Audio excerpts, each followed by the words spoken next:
Hello guys and welcome to another video. My name's Mark, I'm an entrepreneur and property investor, and in today's video we're talking about first time buyers and all the assistance that's out there. And this video has really come about because Nick, my videographer, has been looking at buying his first house. He wanted some options, he wanted to have a chat with me about it, and I thought why not film and we can talk about it at the same time. So guys, just to preface it with who I am, I've got about £3 million worth of property. I started investing in 2010, and back then a lot of these advantages that people today have didn't exist. And I want to really go through some pros, some cons. I want to give you all the information, and I want to summarize at the end because there's one thing I've missed off this, which I think is really, really useful. And I'm going to put that on at the end. I'm going to wipe this off and we'll go through it. But guys, as always, if you could possibly give this video a big like, it helps me out with the algorithm. I don't sell any courses. There's no other monetization other than ad revenue. So guys, if you could possibly do that, it really does help me out. And if you haven't subscribed, why not consider subscribing? Completely impartial here. We give all the information free of charge, don't we, Nick? Yeah. Boom.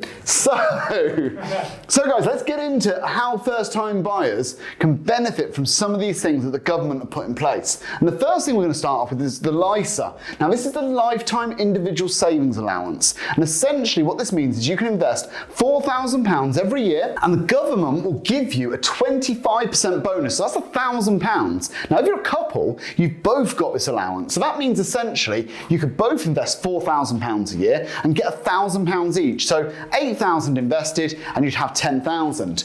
The great things about this, you can use it for your first home and it's completely risk-free if you do it in a cash wrapper. Myself, if I was doing it, I'd probably do it as a LISA, stocks and shares LISA, or something like that, and do it in index funds and try and grow the money at the same time. But I think it's a fantastic allowance for people to be able to put some money in, have a bonus from the government to go towards their deposit so they can buy their first home.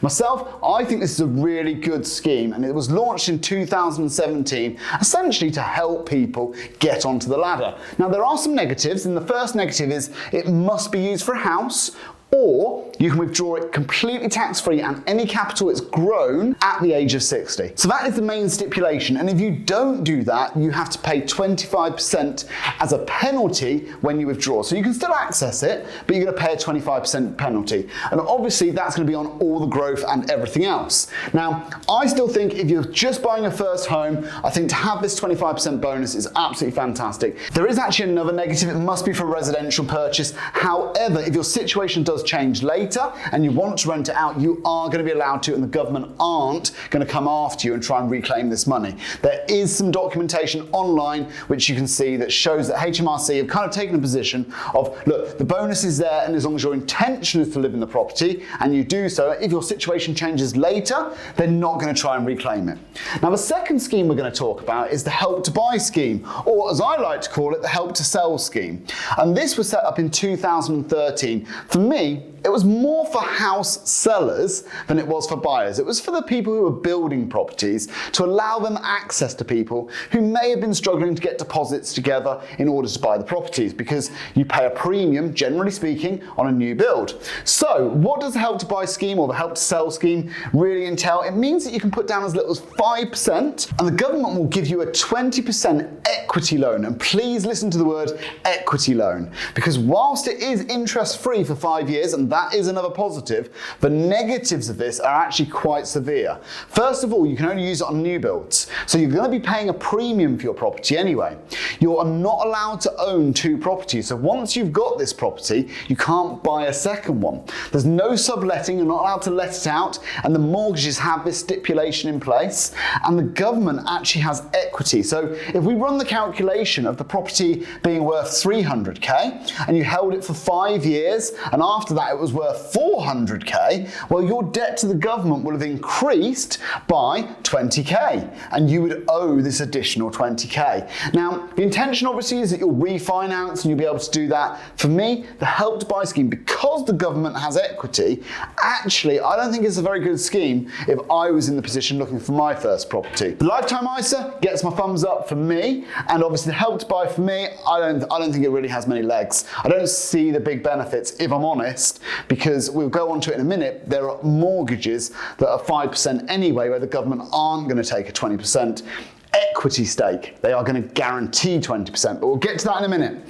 The last thing on my list here, before I rub it out and go on to the other bits, is shared ownership. Now, this came out in 2006, and I know a few people who have used it successfully, and it allows essentially low-income people who couldn't raise finance on the full price of the property. So you can generally raise about 5 times your income.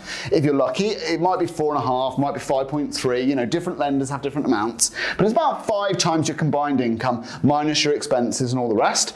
But it allows people who maybe earn a little bit less to get onto the property market. Now, for that reason, I actually think it's quite a good thing, but only for a specific category of people. I think if you're not looking to climb the ladder, if you're not looking to build your career, then maybe shared ownership is a really good way of getting on the ladder nice and early.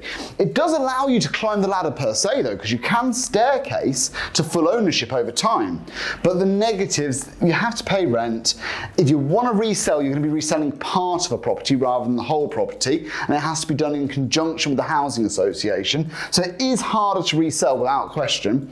And if it goes up in price, you don't get all the capital appreciation. You only get the capital appreciation on the bit that you own. So for me, there are quite a lot of very big negatives with shared ownerships, but I think if you're in a position where actually for you, the only way you're going to be able to own a property is through shared ownership, then it's a worthy goal, right? Like at the end of the day, designed for people who are on low income. That's exactly the purpose. So if you're on low income, there's no other way of you being able to get onto the property market. I would say shared ownership is going to be for you. You're going to be able to get onto the property market, and over time, you can staircase that ownership up. Again, you're not allowed to own 2 properties. There's lots of other things and stipulations, as you would imagine, but if you're a low income individual, you're unlikely to be buying 3 and 4 or 5 properties anyway.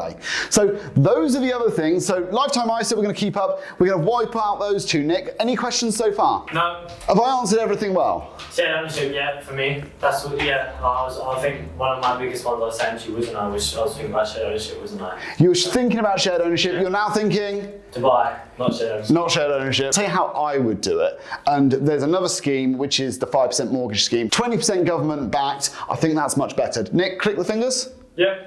So we're back and we've got the last thing on the list. Now this is the 5% government-backed mortgages. Now I think actually, well you can see on my minus points, I can't think of any negatives to this, to be honest. I can think of a couple and we'll talk about those in a second, but the positives are huge. First of all, this is a guarantee. So it's a 20% guarantee, it's not an equity stake. So if your property, taking the previous example, was 300k and it became worth 400k over the next 5 years, then you would have the full 100k of profit or equity yourself. So you don't have to share that. The guarantee is only in the instance that you fail to pay the mortgage. Now, the second real big positive of this, over Help to Buy, over shared ownership, is you can buy new and old properties. So there's no restrictions on the age of the property. Shh, this is a help to inflate the property market scheme. That's what this is. This is let's get rid of some of that debt from COVID by having some good old inflation and let's inflate asset prices. So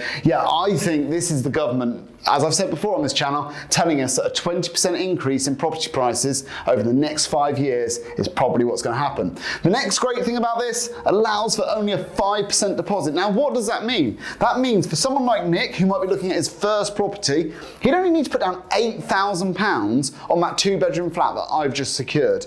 I'm doing it on a buy-to-let. I'm having to put down £40,000. Nick would only have to save up £8,000. Now, there will be some people who are watching this channel going, well, £8,000, even that's unrealistic. And I would say to them, there are ways that you can earn more money. You can go out and get a second job. There are things you can do. And actually, if you can't get £8,000 over the next 12 months, even if the government are willing to give you 2,000 of that 8,000, if you use the LISA scheme, well, actually at that point, you probably shouldn't own a property. Because if something happens in your personal life, you probably will stop paying the mortgage. So I'm just looking at these figures though. An average house, you'd still only have to save paid $12,500 for a 250 grand house. So I just think that's absolutely fantastic. The negatives, I can't think of any, although I can tell you that obviously you're less insulated. So if there was a housing price correction, for example, we would be looking at maybe minus 10%, you're into negative equity pretty quickly. But apart from that, I can't think of any negatives. Maybe you guys could put some negatives down in the comments,